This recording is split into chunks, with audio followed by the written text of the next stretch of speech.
what he has in his toolbox, take what he's learned from last season, go back and study it, find a way we can make him better. And I think that's the biggest key right now, and that's what he's working on. You know what I mean? And just kind of revamp himself and continue to move forward. That same question for Jack. It seems like he's kind of been moved around a little bit, trying to find the right way to utilize his talents. Yeah, and, we're going to try to settle that down a little bit, get him in a position where he can go hone in his skills. And, you know what I mean? If that means Jack or playing regular defensive end, I think we got to make that decision. We go for it. And I think we'll do a little bit at the spring, just try to get him a home and let him go play.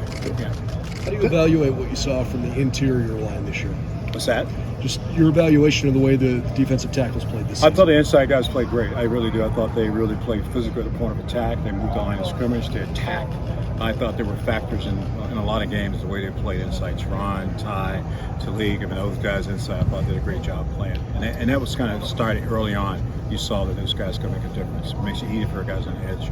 You got guys penetrating. Was there more to Mike Hall's injury than maybe he let on, or that publicly you were he struggled. I mean, he struggled with it a little bit. You know, we try to bring him back, give him a chance to recover a little bit, but it's an ongoing thing when it happens, and hopefully we get him healthy now in the off season so he'll play the full season.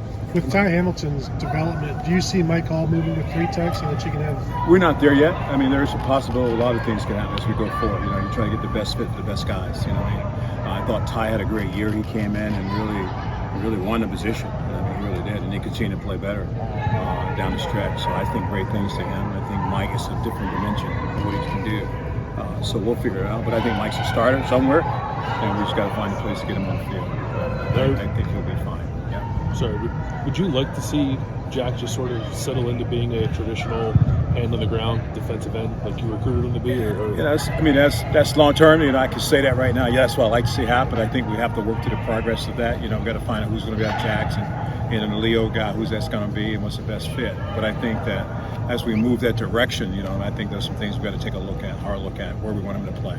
Yeah. How about Caden Curry? Does he factor into that? He does. I mean, Caden will go into the off season in a number 2 in the depth chart, defensive end.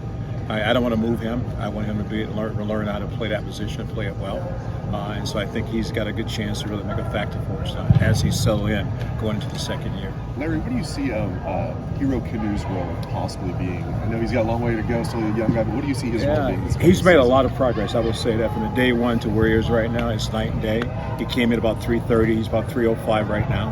His body fat has really decreased. His condition has gotten better. He's absolutely gotten stronger. Right now, he could be a 3 technique or a nose guard for it. He's a real powerful young guy on the inside. And I just can't wait to see what happens now for the first time. It's full spring, 15 days going to work, get him ready to go play. But I'm excited about it, to be honest with you. And a couple other young guys at DN, Kenyatta Jackson and Amari Abor. Same question. What do they have to do to see the field? What do you see their role being? Well, they flashed in the whole season. I really like KJ. KJ's done a great job for it. Has some really good pass rush in the league. Amari's really strong, real physical guy. He's up to 265, coming in at 240. Real strong now, physical guy. And I think spring football is what it's all about. You get the chance to see those guys play a lot of football in the spring because that's what it's all about. And I think coming out of spring, then I'll be able to answer that question for you. But I think I'm excited to see what happens with the young guys. Does the Jack need to come from the defensive end group? Excuse me? Does the Jack or the Leo need to come from the defensive Not end necessarily. It can come from the linebacker position. That's what I'm saying. Hard to say exactly what is going to happen right now because we haven't sit down and say, here's what we're going to do. But it doesn't have to be from the defensive end position. It could come from the linebacker position. And one guy that maybe I don't know how much you work with him yet, your initial impressions with James Laurinaitis? I know James from playing on the other side, coaching against him. I think he's for 2 days here, I mean, he's a Buckeye. He's going to bring great value to what we do in our linebacker room. But, I mean, to our whole entire defense. He's a guy that played in the defense, understand what it means to be a silver bullet. So we've got a great history right beside us now. We can talk about that. I think that's really cool. And I'm looking forward to working with him. Did you have that much at Penn State? I think I played against him. In terms of coaching, like did any of your past players come back? The only guy I had was Elijah Robinson, the guy that came back. He was my GA, who's now the D-line coach at Texas A&M. He's been the only guy close that I have. He came back. When you've seen Tyree, certainly consistency has been his thing. Have you seen signs of that consistency coming? No doubt, he has to, right? This is going into his 3rd season. And we think our 3rd-year player should be ready to go. I mean, he has everything he needs to have. He's got great talent, great quick, great power. Now we just got to give him the best shape he can possibly be in. He's got to be able to play 40, 50 plays now. And I think that's what's coming right now. And he's working at it. I give him credit to him. He's working to be a really elite player, and that's what you want to see. He's got the fire in him. And just in a general sense, I mean, you lost some key players, obviously, but you got a lot coming back. How do you feel about the defensive line? I feel good about it. I mean, it's early on. Like you'd like to get to a spring football. I know what we have in numbers. I know what we have on the field, guys that play, guys that been in games. So I'm excited about that. Now they got those roles changed. Now those guys are going from 25 plays to 40, 50 plays, and that's a different mindset that you got to have. So I'm looking forward to see what happens in spring football. This is always speculated out this last several years about your future, you know, year to year. I always say this to myself. I wanted to coach Nick Saban and get all these questions about when he's going to retire. I bet. Does he get all those questions? Because every year is the same question, right? And every year I'm still here. So that should answer all of your questions. So you never have to ask me that. He yells at the media and you're nice to us. What's that? He yells at the media and you're nice to us. Yeah, but I'm just telling you. Until you see an empty chair here, then you know I'm going. But come on, I'm still standing here. I'm still here. So let's write. Coach Johnson's still here. And that's the story. I just promise you, when I do, I'm going to hurry up a huge press conference, right? And you're going to be the first guy going to tell. You won't have it. You'll slip away. Slip away in the dark, right? No. But here, I'm glad I'm here. I mean, I'm the purpose though. I'm here. It's all the same reason. We asked a lot of the young guys at Peach Bowl Media Day, why did they pick Ohio State? All of them. The guys like Kenyatta Jackson, Mari Abor, Hero Canoe, all the guys we're talking about said Larry Johnson was the first thing out of their mouth. I mean, when you hear that, I know it doesn't surprise you. When you hear that, how does that make you feel? It's good. That tells us a relationship. There's still a relationship business. It really is. And we're getting away from it a little bit, but it's relationship and development. Those are the two keys, really the keys to get guys here. And I don't think that's going to change. I mean, it's certainly for me, but I think that's important. Kind of building off that, like the relationship thing, just the way you recruit, you typically build strong relationships, whether the kid comes here or not. But when you do get to the finish line and there isn't that payoff, given all the changes that are going on in college football right now, does it sting a little bit more, or does it make you feel like sometimes you need to maybe change your approach and how you go about things at all? I think college football has changed the period, right? The NIL deal is real. That is real as can be, and it's not going away, right? And so I still think it's about relationship and development. Those two pieces. If a kid doesn't want that, then you're probably not recruiting the right kid, right? Even though if you get 5-star, 6-star, it doesn't really matter. Is that you want the right kid to be in the program, and that's what we're looking for. It's the right fit, and that's still important to today's, you know what I mean, to find the right fit. And sometimes that may not be the fit because he's looking for something different. But you want to get developed. You want to build a relationship with the family that you know that you're going to take care of your son. You know what I mean? You might want to look at Ohio State because that's what it's all about. And I know you're big on depth and being able to rotate, keep guys fresh. But in the past, you've had guys who are talented enough that maybe they shouldn't come off the field, and they don't come off the field. When you are evaluating that type of stuff and trying to figure out how I'm going to rotate versus should that guy not come off the field, how do you go about that process? To me, and this question comes up all the time. It's about where we are in the game and how tired, how physical he is in the game. You can play a guy 90 play. I remember coming in the first time in 2014. Joey Bosa played 865 plays during the course of his freshman year. And for me, walking out, I said, that is ridiculous. That's a lot of plays for a guy. So how many of those 865 plays was he at maximum speed? You know what I mean? Because it's hard for anybody to do that, right? And so you want to make sure you have enough time that you allow your players to play at maximum speed at all times. If he's just on the field and he's tired, he's not going to be a factor. You're not going to rush. You're not going to get off the ball. And that's key in a critical situation. You say, well, just leave him on the field. He'll figure it out. Yeah. If he's tired, he won't figure it out. So it's still important. I think substitution has its moment. I think substitution have its place in college football.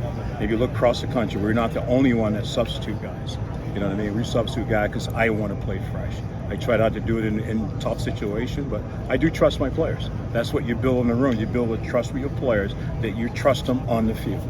And I think that's what makes my room different, because guys think there's accountability. Not just the guys who started, but the guy in the second group has to be pretty good too. That's why you run the football field. Does that plan, can that change during the game? No doubt. If you're going with the idea that, okay, JT's going to play 30 snaps, JJB's going to play 25 snaps, can that change as the game? I don't go in a game and say he's going to play 25 and 30 snaps. I don't do that. There's a rotation of subs that I have that everybody wants, but I'm not going to give it to you. But I do have a plan. I know how many plays a kid can play at maximum speed. Why? Because I watch him practice every day. I watch it get into 7-play drive. I know when he's ready to go, another 14-play drive. You guys don't see that. I see that in practice. So when you say, why are you substitute? Because I know there's a limit when that body is going to shut down. And I don't want to make sure he's on the field because he's hurt, he's tired, that injury comes, because it's my fault. That's the worst thing that could happen. That I leave a guy on the field too long, like if something happens, I won't sleep very well at night. I know you're speaking about JT when I first got over here. Can you speak more about him? Like, what does he need to do? We saw flashes of last year. To be, I know they're different players, but to be like a Chase Young, the impact he had as a junior, Nick Bosa and Joey Bosa, what does JT need to do to get to that level? I think this is the jump. You know what I mean? This is really the jump. Going to that third year, that's what you're looking for. And it is really about consistent, trusting your technique, trusting your toolbox, and he can play at a high level. You were seeing him do that. So it's not trying to get him to play at a high level. It's being consistent at that high level. I think that's the key going into the fall, going into the winter. And I think that's what he's concentrating on. He wants to be in the best shape he can possibly be in. And you hear him talk about all the time. And his body, cut his fat down, gets slimmer, but still maintain 207 pounds per run. And I think he's got a good mindset going into the third year. He knows that the noise is out there, but it starts with him, not the noise. So I think that's what he's focused on. And he seems like a natural leader. I know you said, as a young guy, it was tough to like really be vocal, but he had that speech that he talked about, that a lot of people talked about. Yeah. I mean, now I imagine he's going to emerge as even more of a leader. Speak about that a little bit, if you will. I think he's got great leadership skills. When he speaks, the kids listen. For a freshman to stand in front of the whole entire team and give a message, I thought was pretty special. And he asked Coach Day, he said, "Can I say something?" That's uncommon for a freshman to ask to speak to a veteran players. But he's got a lot of respect for the team. He really does. And I think when you have that, you have a chance to emerge as a leader. And I think he's got great leadership skills. He's got great people skills. I think that's important too. Larry, forgive me if you've addressed this, but you've recruited longer than anybody here. If a kid said NIL's my number one thing, do you stay away from him, regardless of talent? Does he fit in your room? Yeah, I think we don't talk NIL much, and I don't talk money when I go in and talk to players. I'm not allowed to do that. I think Columbus is a big city, right? So there's a lot of things that can happen in Columbus. We try to share that with them, right? But since I said this early on, you want a guy that wants to be developed, wants to really have a relationship. And my story is that whatever you take now, if you have a chance to be a top player in the top fifth pick in the draft, are you willing to give that up for this one-time thing that you might get here, right? Or you can be a $90 million draft pick if you get developed. And so to me, that's still a part of it. And some kids, they don't want to hear it, and some kids do.